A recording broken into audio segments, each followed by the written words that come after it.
You guys will find that you have passions, and having a passion is a gift. I think we all have passions, and you don't get to choose them. They pick you, but you have to be alert to them. You have to be looking for them. And when you find your passion, it's a fantastic gift for you because it gives you direction, it gives you purpose. You can have a job, or you can have a career, or you can have a calling. And the best thing is to have a calling. And if you find your passion, you'll have that, and all your work won't feel like work to you. Many kids and many grown-ups do figure out over time what their passions are.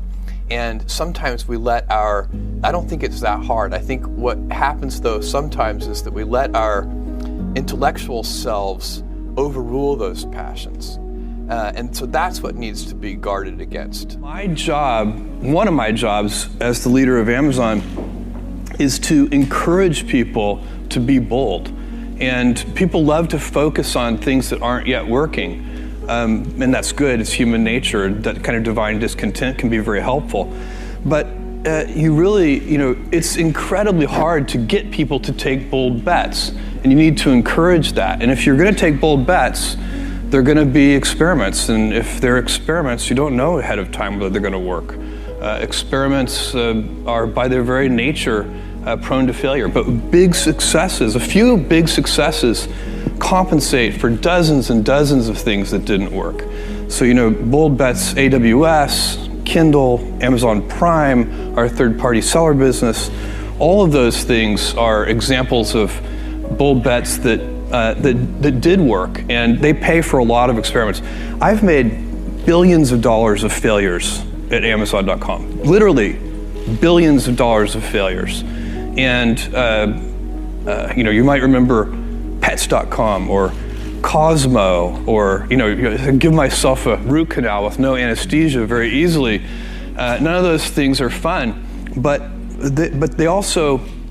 they don't matter. What really matters is companies that don't continue to experiment, companies that don't embrace failure, they eventually get in a desperate position where the only thing they can do is make a kind of Hail Mary bet at the very end of their corporate existence. Whereas companies that are, making bets all along, even, big bets, but not bet the company bets. I don't believe in bet the company bets.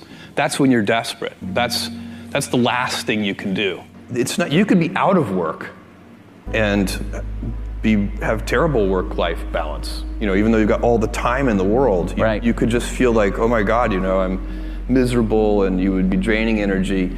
And so you have to find that harmony. It's a much better word. And I think for most people, it's about meaning. People want to know that they're doing something interesting and useful. And for us, because of the challenges that we have chosen for ourselves, we get to work in the future. And it's super fun to work in the future for the right kind of person. You need to be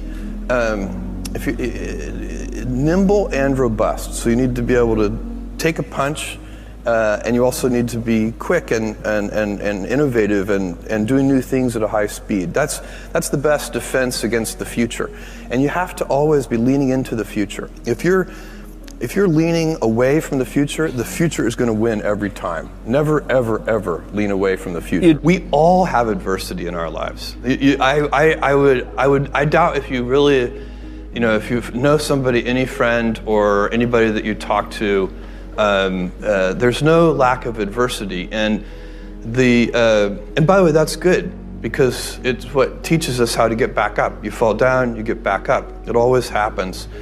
And you get certain gifts in life, and you want to take advantage of those. But I guess my advice on adversity and success would be to be proud not of your gifts, but of your hard work and your choices. So, you may be, the kinds of gifts you get in life, you might be really good at math. It might be really easy for you. That's a kind of gift. But practicing that math and taking it to the next step, that could be very challenging and hard, and take a lot of sweat. That's a choice. You can't really be proud of your gifts because they were given to you. You can be grateful for them and thankful for them. But your choices you choose to work hard. You choose to do hard things.